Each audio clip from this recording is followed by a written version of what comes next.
ची राजकीय बातमी। मंत्री उदय सामंत यांनी राज ठाकरे यांची भेट घेतली। राज ठाकरे आणि उदय सामंत यांच्यात 1.5 तास चर्चा झाली। राज ठाकरेंसोबत राजकीय चर्चा झाली नाही असं उदय सामंत म्हणतात। तर राज ठाकरे शिंदे एकत्र येणार असतील तर ते दोघं चर्चा करतील असंही उदय सामंत यांनी म्हटलंय। उदय सामंत राज ठाकरे यांची भेट कशासाठी? मनसे शिवसेनेतील कटुता कमी करण्यासाठी सामंतांनी राज ठाकरेंची भेट घेतली, सूत्रांची माहिती।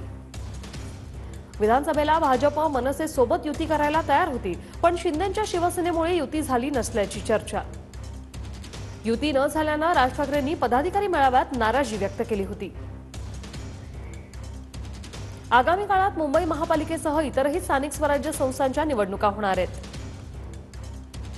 शिवसेना मनसे कटुता राहू नये म्हणून सामंतांच्या माध्यमातून प्रयत्न सुरू असल्याची माहिती आहे। मनसे सोबत जुळवून घेण्याचा शिवसेनेचा प्रयत्न असल्याची माहिती। आधी पहिली एक लक्षात घ्या की राज साहेब आणि एकनाथ शिंदे साहेब हे एकत्र अलायन्स मध्ये येणार का, हा माझ्या दृष्टीने फार मोठा विषय आहे। एवढ्या पातळीवरच्या चर्चेमध्ये मी कधीच पडलेलो नाही, म्हणून मी अनेक वेळा आपल्याला सांगितलेलं आहे की माझ्या आवाक्यातकडे मला झेपतील असे जर प्रश्न विचारले त्याचं मी उत्तर देऊ शकतो। राज साहेब आणि एकनाथ शिंदे साहेब हे जर एकत्र येणार असतील तर याच्या दोघांमध्ये चर्चा झाली पाहिजे। आणि आजची चर्चा ही राजकारण विरहित होती। मगाशी देखील सांगितलं की राजसाहेबांबरोबर गप्पा मारल्यानंतर आपल्या ज्ञानामध्ये देखील भर पडत असते। त्यांची एक भाषणाची वेगळी शैली आहे, वक्तृत्व वेगळं आहे आणि त्यांच्याबरोबर बोलल्यानंतर भविष्यामध्ये आपल्यामध्ये देखील इम्प्रूव्हमेंट होऊ शकते। त्याच्यासाठी भेटीचं जर आपण बघितलं तर बरं होईल।